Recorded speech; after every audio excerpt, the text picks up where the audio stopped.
Hey, welcome to the Bridge Online. I'm Jack. I'm one of the pastors here at Doxology Church. We are so glad that you are here joining us. We can't wait to hear this incredible message and for you to have small groups right after the message.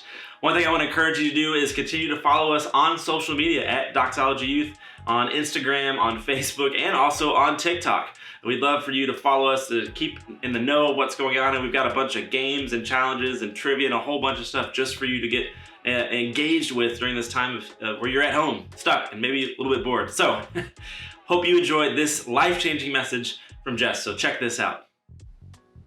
Hi guys. We wanted to start off tonight and continue our series with this phrase that's repeated over and over and over again in the book of Joshua.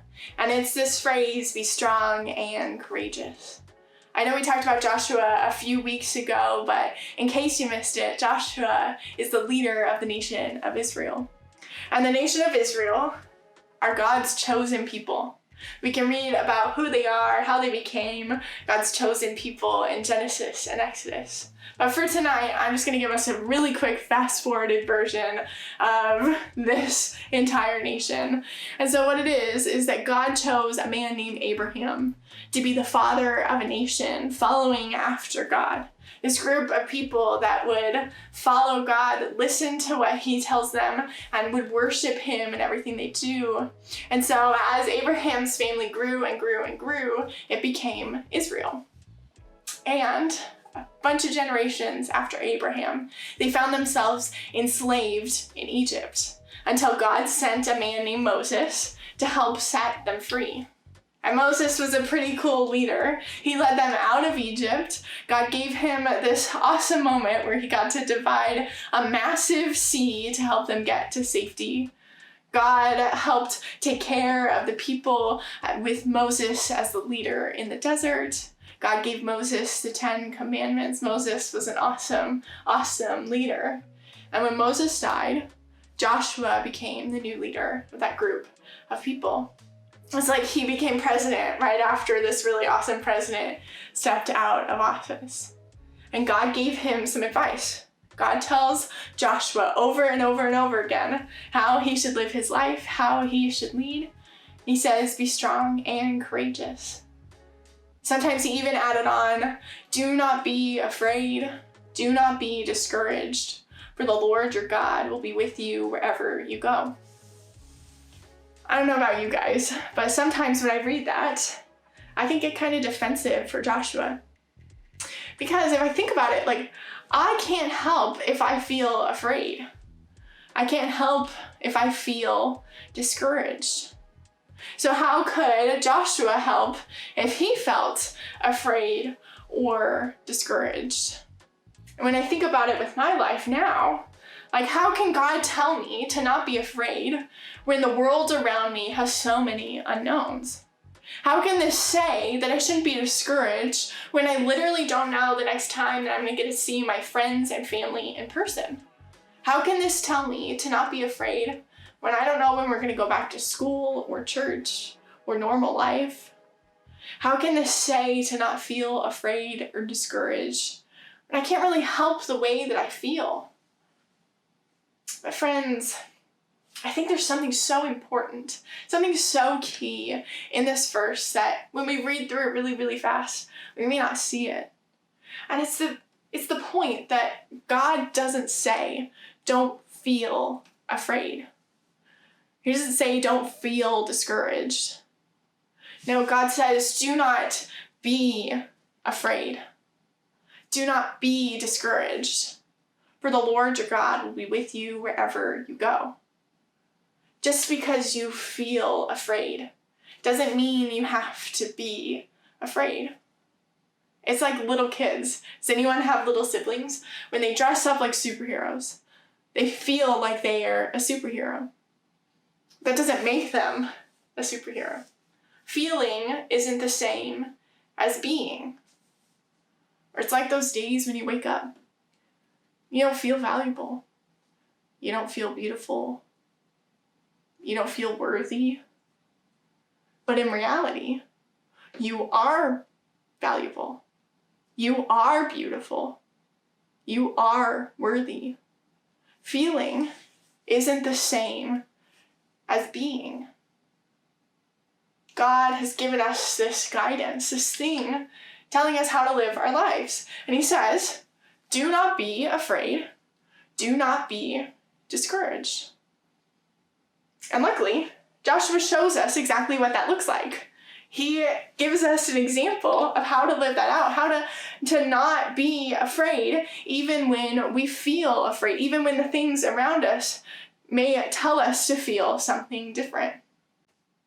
And it's in Joshua 6. Joshua leads his people in this battle called the Battle of Jericho. He brings his people together and is going to conquer this promised land. He's going to win this promised land, which is this place that God has told them, that he has for them, that he has promised that they're going to live. And Joshua comes to this moment of going into this battle to win this place from the other people who have been living there, to try and defeat them so that they can live in the promised land that God has told them is theirs. And Joshua gets this moment, and you think he's gearing up for battle, and God gives him some specific tips, some specific directions on what this should look like. And God says, you're gonna get into formation, you're gonna march around the city, you're gonna play a few horns and do some things, and then you're gonna go to bed. You're gonna do it again for 6 days. And then on the 7th day, you're gonna walk around 7 times. You're gonna play these big horns and things again. And then the city will be yours. The walls will fall down. It'll be awesome. God tells Joshua to do this thing that when we read it, sounds insane. It sounds crazy. It doesn't make sense. Like, that's not how people usually win wars. It doesn't make sense to us. And Joshua had a decision to make. Despite how illogical or crazy or insane it sounds, he chose to not be afraid. He chose to take the next right step that God was placing in front of him, despite not knowing how it was going to work out, despite not understanding how it was going to work out, despite not knowing what was going to happen after. Joshua decided to take the right next step that God had placed in front of him. It's kind of like hiking. My brother and I love going hiking together. It's one of our favorite things. Nature is neat. It's awesome. But I remember one of the first times my brother took me hiking was on this trail to a waterfall that he had done before. And it was Arizona, where we grew up, and it was super exciting because waterfalls in the desert are an exciting thing. And so my brother and I set off on this hike. And the beginning was fairly easy. Like, there were challenging uphill parts, but it was clear where the path was. Everything was clean. We knew where we were going and how to get there. And so we just followed it up the mountain. No problems at all. And as we were walking closer and closer, you can hear the waterfall coming around us. We knew we were really, really close. And we turned this corner and we could see that we were on the top of the waterfall. We could look down and see a bunch of people swimming in the water, like diving, having an awesome time, eating picnics, having a great time. And so clearly, I wanted to go down there because you couldn't swim up top, so I wanted to go to the bottom of the waterfall. And I was like, Jake, how do we go? I looked around and there weren't any paths. Like, it didn't make sense how they had gotten to that point. I knew we were too high up to jump, and the water wouldn't be like deep enough. It wasn't safe enough. There had to be a way to get down there, but I couldn't see it. And then Jake was like, follow me. I was like, okay. And Jacob headed off in the opposite direction of the waterfall. We just started walking like off the path through like brush. It made no sense. We climbed over this weird boulder thing. I felt like we were completely lost. I didn't know where we were going, but before I knew it, we were at the bottom of the waterfall. And guys, I can't tell you how many times that's how following Jesus has felt. He puts this right next step in front of us, It's not clear where it's going or what it is. Where we're headed in a direction, we can't see the outcome. We don't see how this is going to make any sense. But God puts that step in front of us either way. And he tells us, do not be afraid. The first step to not being afraid is taking the right next step that God has put in front of us. And friends, there's a next right step God is putting in front of you. There's a thing he wants you to do, despite not knowing the outcome, despite not seeing what will happen, despite feeling scared. He's put something in front of you that you're supposed to take a step towards and be unafraid. I don't know about you guys, but I can get so caught up in wanting to know the outcome of things. I want God to show me what life is going to look like in 5 years, in 10 years, in 20 years. I want to know the right career paths, the right classes and majors, the right things to say in conflict, the right friends to have, the right decisions to make. Looking at the whole big picture of life can be overwhelming because we don't have those answers.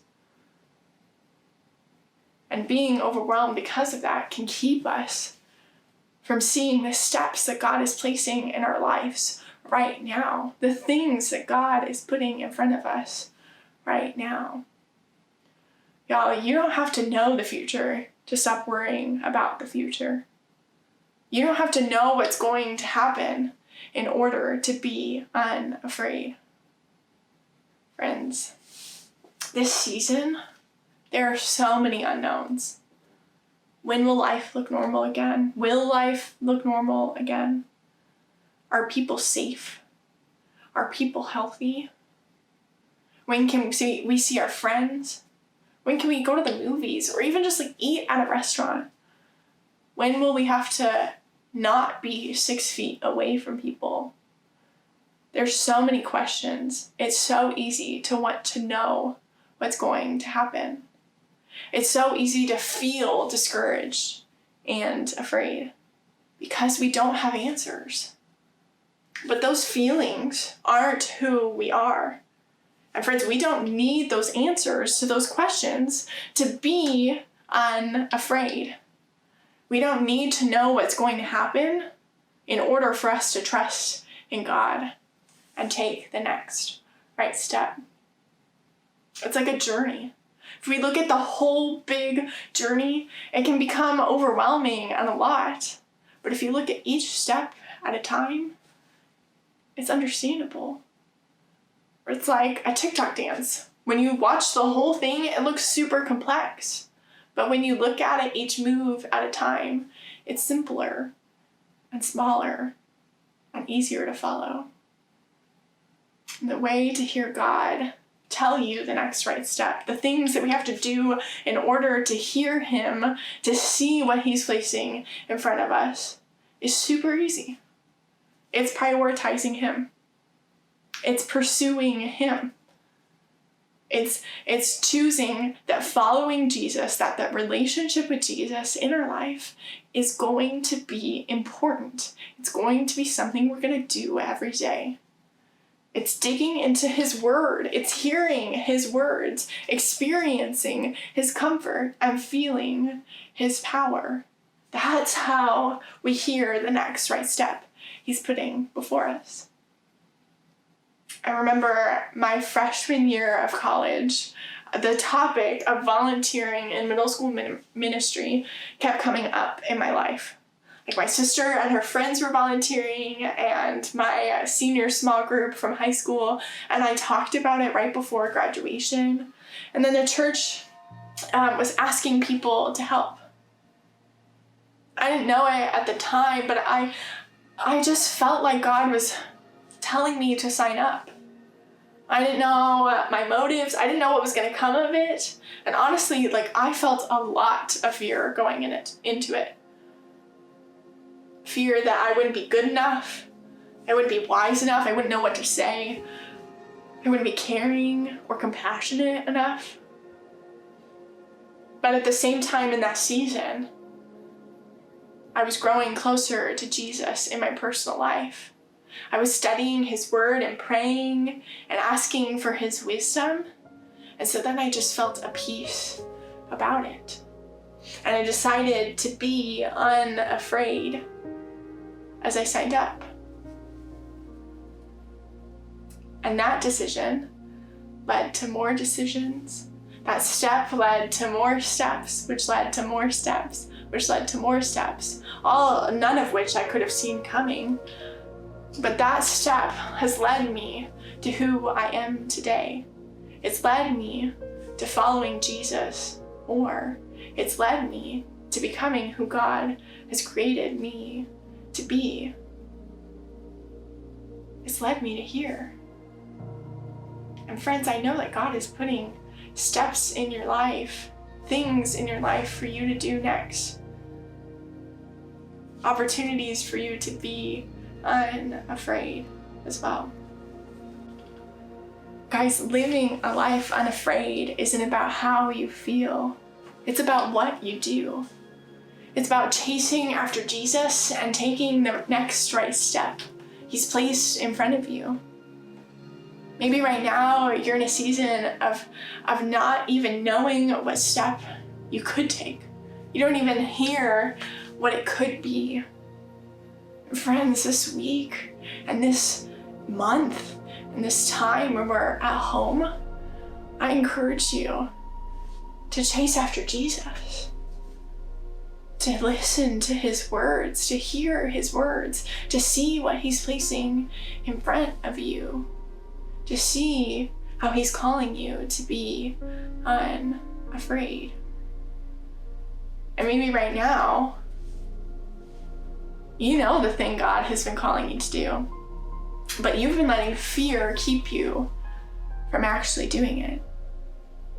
You've been letting fear keep you back. Think that you're not enough. Think that you can't be right.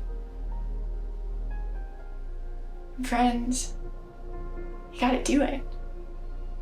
Because God is with you. That's the second part of the verse, right? That he says to be unafraid and to not be discouraged because God will be with you.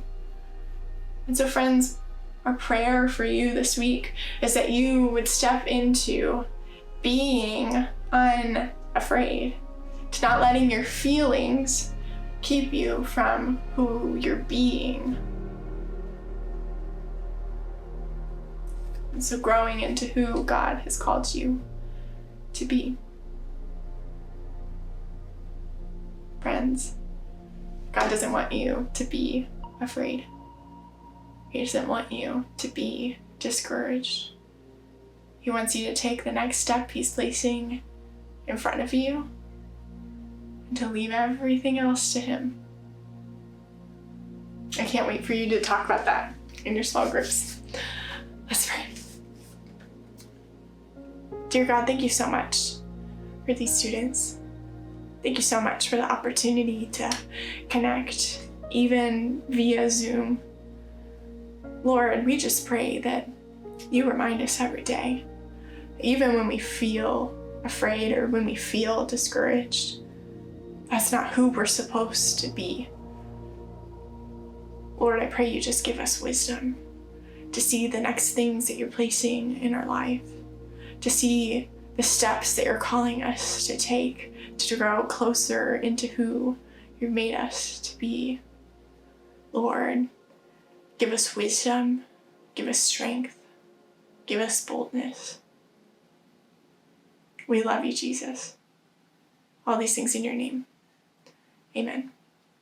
Man, Jess, thanks so much for that incredible reminder to be strong and courageous and not be afraid. I think we all need a reminder just like that in this season. And if you didn't realize it, this season actually we're coming up on a kind of a big deal Easter is this Sunday. Maybe you didn't realize it because the days all kind of seem like they're running together, but this Friday, we've got a Good Friday service online at 6 p.m., and we have 2 Good Friday services online on Sunday morning at 9 and 10:30, and we'd love for you to join us online, checking those out. For more information and just how to watch them, go to doxology.church. One of the things that I would love to challenge you all with before we head to small groups is to consider sharing your story.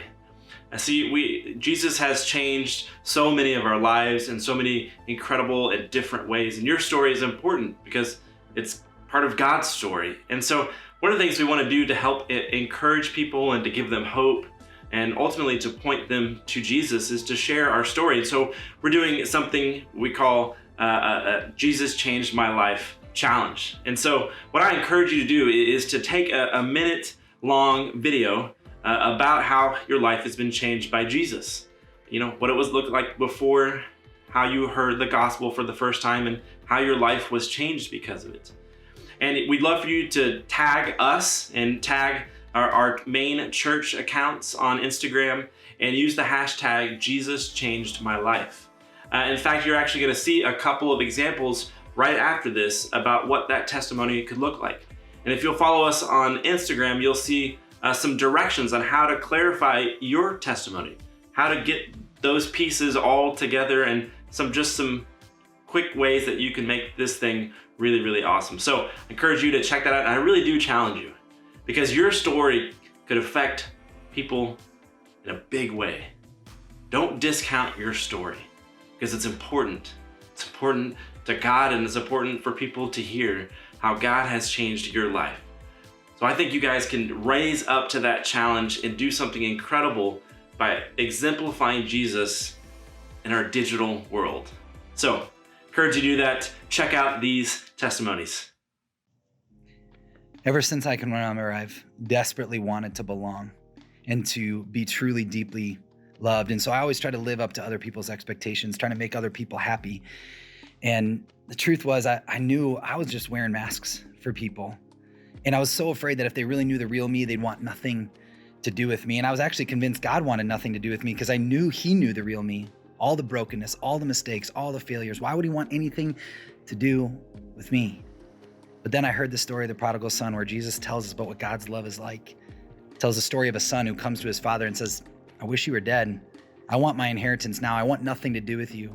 So the father gave him his inheritance, and he took that and he blew his inheritance. He failed miserably. He found himself destitute and alone, desperate. So he decides to go home.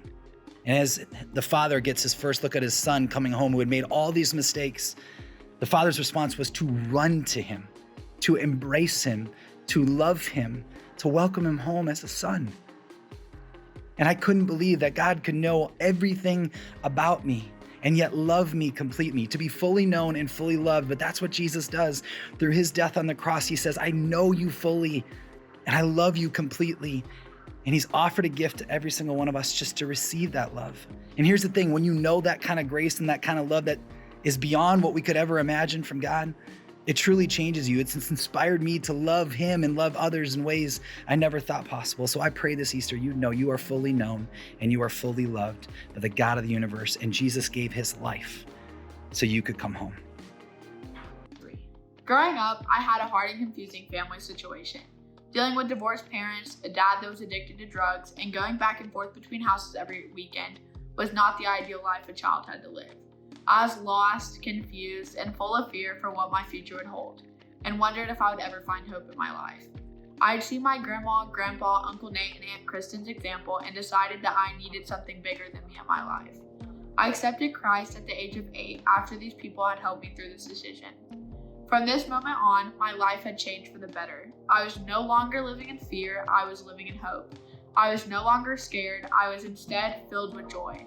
My life has not been perfect. I have still had hardships, but I have a perfect God on my side. Accepting Christ has been the most important thing I've done in my life because now I know I will eternally be living with him forever.